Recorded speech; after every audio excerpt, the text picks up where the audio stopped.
ఇక ఇది ఇట్లుంటే ఆ వేణుస్వామి ఆయన ఏమంటాడు 2025లో ముఖ్యమంత్రికి ముప్పు ఉన్నది అని చెప్తున్నాడు. 2025లో వేణుస్వామి గారు చెప్తున్నాడు. ఎన్నో చూసినా నేను పొద్దుగాలని ఎవరు పంపే రాకు.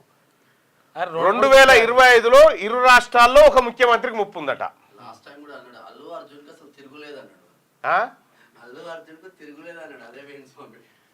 అంటే జైలు పోయి వచ్చిండా లేదా అని చెప్పుకుంటున్నాడు. అయితే విషయం ఏంటంటే వేణుస్వామి గారు 2025లో ఈ రాష్ట్ర ముఖ్యమంత్రికో ఆ రాష్ట్ర ముఖ్యమంత్రికో ముప్పు ఉందని చెప్పినావు. ఈ ఇద్దరిట్లో ఎవరో ఒకరు చెప్పలేవా నువ్వు? ఏ ముఖ్యమంత్రి అనేది క్లారిటీ ఇవ్వలేవా? 25 దాకా ఎందుకు రేపేం జరుగుతుందో చెప్పా సార్. రేపేం చెప్తుందో ఏం జరుగుతుందో చెప్పు. ఎందుక పనులు చేసుకొని మీ పనులు చేసుకొని పూజా కార్యక్రమాలు క్రతువులు చేసుకొని మీ పని మీరు చేసుకోక ఇవన్నీ ఈడ ఈ ముఖ్యమంత్రి గారి కన్నా ఆ ముఖ్యమంత్రి గారి కన్నా ఎవరిదో ఒకరికి ఏవో అవుతుందట. ఏదో అవుతుంది మళ్ళీ అది ఏదో అవుతుంది. ఏం జరుగుతుంది అంటే అది కాలం డిసైడ్ చేస్తుంది అంటాడు.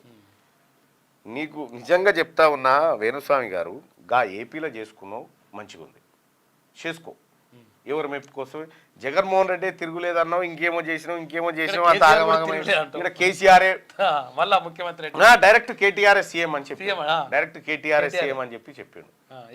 ఇవన్నీ చూసిన తర్వాత కూడా మళ్ళా జాతకము మళ్ళా కథ అంటే ఈ పిచ్చోలా నమ్మడానికి.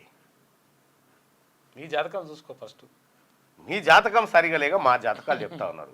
ఏమవుతుందా ముఖ్యమంత్రి గారికి?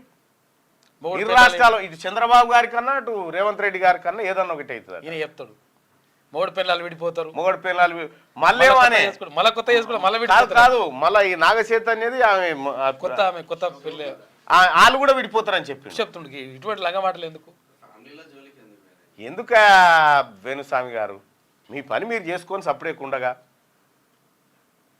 గౌరవం కావాలంటే ఎవరన్నా ఎవరు గౌరవిస్తారు దాన్ని తీసుకోవాలి. కానీ ఈ రామ్ గోపాల్ వర్మ గారికి వేణుస్వామికి ఏమైనా తేడా ఉందా? రామ్ గోపాల్ వర్మ తెలివి కలవాడు. రాబోయే ఉపద్రవాన్ని ఎదుర్కోవడానికి ఏ శక్తులను కూడగట్టాలి, ఏ మాటలు మాట్లాడితే శక్తుల దగ్గరకు వస్తాయి అనే పనిలో ఆయన ఉన్నాడు. ఫ్రీ పబ్లిసిటీ ఎట్లా చేసుకోవాలి అటువంటివి చేస్తాడు ఆయన. అది అట్లా ఉంటే ఇప్పుడు మోహన్ బాబు ఇంట్లో గొడవ అవుతుందని చెప్పినావా పోని చెప్పగానే పోతివి, అది జరిగిపోయా. అందుకే వేణుస్వామి గారు నీ తల కిందికి కాళ్ళు మీదికి పెట్టినా ఎవ్వడు రేపేం జరుగుతుందో చెప్పడు. ఇంకా ఏడాది ముచ్చడు చెప్తున్నాడు. అట్టేవాడని చెప్పేటాడు ఉంటే ఇడికి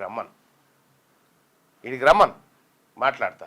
నువ్వే రాలేకపోతే రేపు ఏమి జరుగుతుందో చెప్పు. రేపు ఇప్పుడు ఆ పిల్లగాడు అల్లోలో పిల్లగాడు ఏం చేస్తాడో చెప్పా. రేపు అరవింద్ కొడుకు ఏం చేస్తాడో చెప్పు. రేపు ఏం చేస్తాడో చెప్పు. 25 ఇడిచిపెట్టు.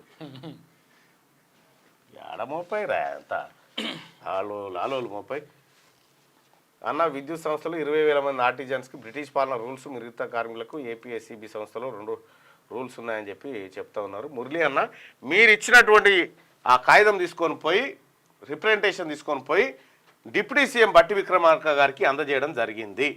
దయచేసి మార్నింగ్ న్యూస్ చూస్తున్నటువంటి మిత్రులారా ఈ లైక్ బటన్ని క్లిక్ చేయండి, అలాగే షేర్ చేయండి.